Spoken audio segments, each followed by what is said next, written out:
एक गांव में सीमा अपने पति सुरेश के साथ रहा करती थी।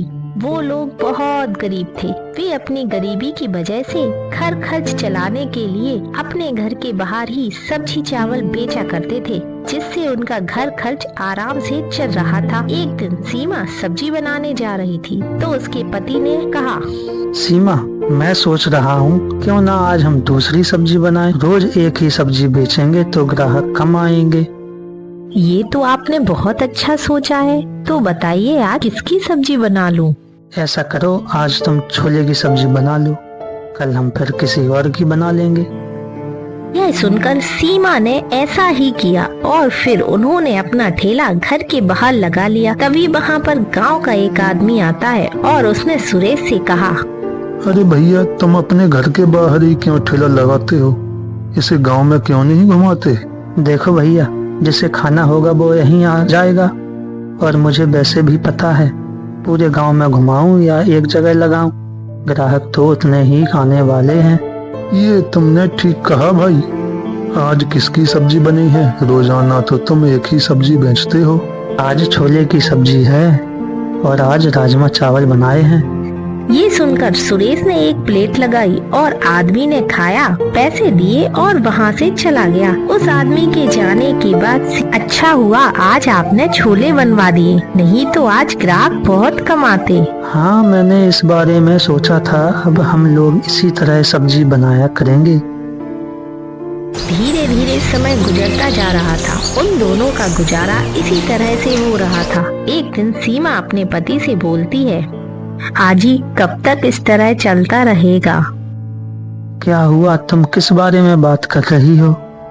यही हम लोग कब तक इस तरह सब्जी चावल बेचते रहेंगे? इसमें इतनी आमदनी भी नहीं है। हाँ, अगर हम कोई और काम करेंगे तो उसे करने में बहुत समय लगेगा, और फिर वैसे भी तो वो काम चला या ना चला क्या पता। अपने पति की बात सुनकर सीमा को भी ये बात सही लगी, क्योंकि अभी उनका काम अच्छा चल रहा था।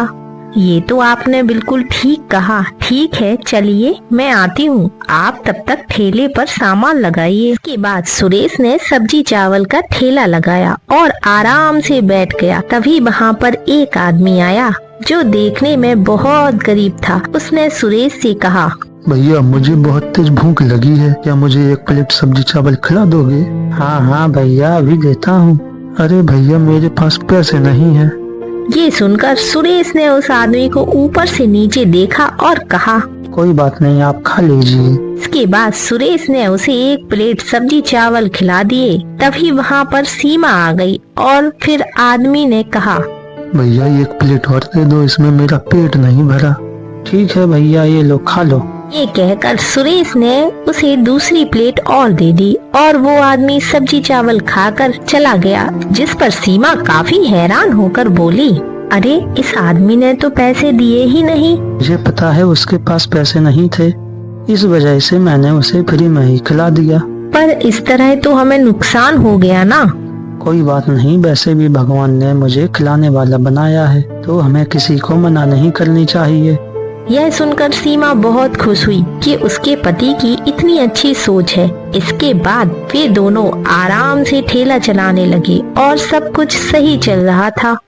एक रात अचानक उनके यहाँ चोरी हो गई, जिस वजह से उनका सारा इकट्ठा किया हुआ सारा पैसा चोर चुरा कर ले गए। अगली सुबह जब उन्हें पता चलता है तो सीमा और सुरेश बहुत दुखी होते हैं। हे भगवान, ये क्या हो गया? अब हम लोग क्या करेंगे? पता नहीं इस चोर को हमारा ही घर क्यों मिला था। पत्नी की बात सुनकर सुरेश भी बहुत दुखी हुआ, क्योंकि वो सोच रहा था कि पैसा इकट्ठा करके वो ठेला छोड़ देगा और दुकान पर या ढाबा खोल लेगा, पर चोर ने सारा खेल बिगाड़ दिया। आज उन्होंने अपना ठेला भी नहीं लगाया, क्योंकि पैसे न होने की वजह से सामान नहीं आ पाया, जिस वजह से ग्राहक काफी हैरान हुए। और राजू भी, जो उनका रोजाना का ग्राहक था, राजू भी काफी हैरान हुआ। अरे, आज इनने ठेला क्यों नहीं लगाया? चलो घर जाकर पूछता हूँ। अरे सुरेश, आज तुमने ठेला क्यों नहीं लगाया? क्या बताऊँ, हमारे घर चोरी हो गई और चोर सारा पैसा चुरा कर ले गए। क्या तुम्हारे घर चोरी हो गई? ये तो बहुत ही बुरा हुआ। तो तुम अब ठेला नहीं लगाओगे? अभी तो नहीं लगा पाएंगे। अब जब पैसों का इंतजाम होगा तब हम ठेला लगा पाएंगे। अभी तो हमारे खाने के भी पैसे नहीं हैं। तो इसका मतलब चोर सब ले गए? हाँ, चोर सब कुछ चुरा ले गए। शायद उनने हमें बेहोश कर दिया था। मुझे कुछ पता ही नहीं चला। ये सुनकर राजू वहाँ से चला गया। वो दोनों काफी दुखी हुए। उस दिन उन्होंने खाना भी नहीं खाया क्योंकि उनकी मेहनत की सारी कमाई चली गई। शाम होती है तो शाम के समय सीमा ने खिचड़ी बनाई क्योंकि अब उनके घर पर थोड़े ही चावल बचे थे। अब वो उसी से गुजारा कर रहे थे। फिर सीमा ने सुरेश से कहा, आजी खिचड़ी खा लीजिए, आपने कुछ भी नहीं खाया है। मेरा मन नहीं है, तुम खा लो। अगर आप कुछ खाएंगे नहीं तो बीमार हो जाएंगे। आपने आज कुछ भी नहीं खाया है। कैसे खा लूं? जैसे तैसे तो पैसे जोड़ पाए थे, पर चोर ने सब चुरा लिए। एक बार भी उसने हमारे बारे में नहीं सोचा। आजी, चोर किसी के बारे में नहीं सोचते हैं, वो तो सिर्फ अपने आप से मतलब रखते हैं। आप इतना परेशान ना हो, भगवान सब ठीक कर देंगे।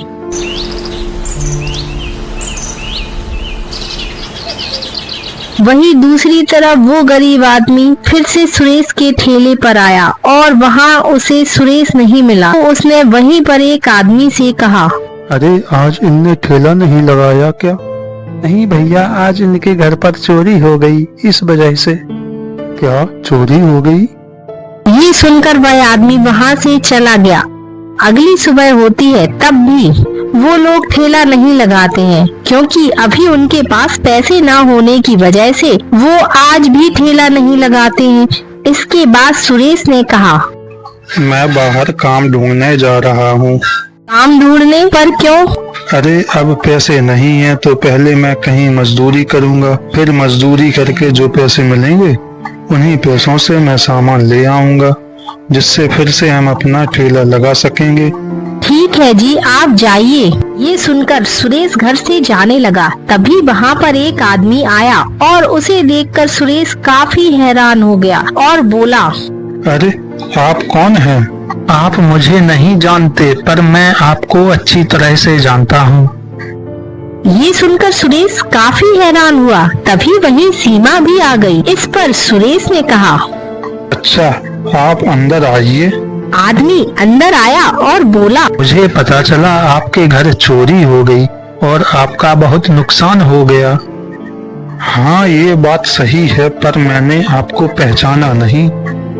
मैं वही हूँ जिसे आपने फ्री में सब्जी चावल खिलाए थे। ये सुनकर सुरेश और सीमा काफी हैरान हो गए क्योंकि उस दिन तो वो बहुत गरीब था और आज बहुत अमीर। मुझे पता है तुम लोग हैरान हो, पर मैं तो तुम लोगों को परख रहा था क्योंकि आज के समय में तुम जैसे लोग बहुत कम हैं और मैंने अपने आप से वादा किया था जो भी मुझे सच्चा इंसान मिलेगा मैं उसकी मदद करूंगा, इसीलिए मैं तुम्हारी मदद करने आया हूँ। ये कहकर उस अमीर आदमी ने सुरेश की तरफ एक बैग बढ़ाया। सुरेश ने जब बैग खोलकर देखा तो वो बैग पैसों से भरा हुआ था। इस पर सुरेश ने मना कर दिया, नहीं नहीं, हम ये पैसे नहीं ले सकते, ये तो बहुत ज्यादा है। अरे आपने उस दिन जो सब्जी चावल खिलाए थे उसके सामने तो ये कुछ भी नहीं है। आप मना मत कीजिए, मेरी बात रख दीजिए। ये सुनकर सुरेश बहुत खुश हुआ और उसने उन पैसों को ले लिया। इसके बाद अमीर आदमी वहाँ से चला गया। मैंने कहा था ना कि भगवान हमारी मदद जरूर करेंगे। ये आदमी हमारे लिए भगवान का फरिश्ता बनकर आया था। हाँ, तुम बिल्कुल ठीक कह रहे हो। अब हम फिर से सब्जी चावल का ठेला लगाएंगे और गरीबों को फ्री में खिलाया करेंगे। ये सुनकर सीमा बहुत खुश हो गई। इसके बाद उन्होंने फिर से ठेला लगाया और अब वो दोनों आराम से सब्जी चावल बेचने लगे। हमें इस कहानी से यह सीख मिलती है कि हमें हमेशा एक दूसरे की मदद करनी चाहिए, क्योंकि अगर आप किसी की मदद करेंगे तो भगवान आपकी मदद जरूर करेंगे।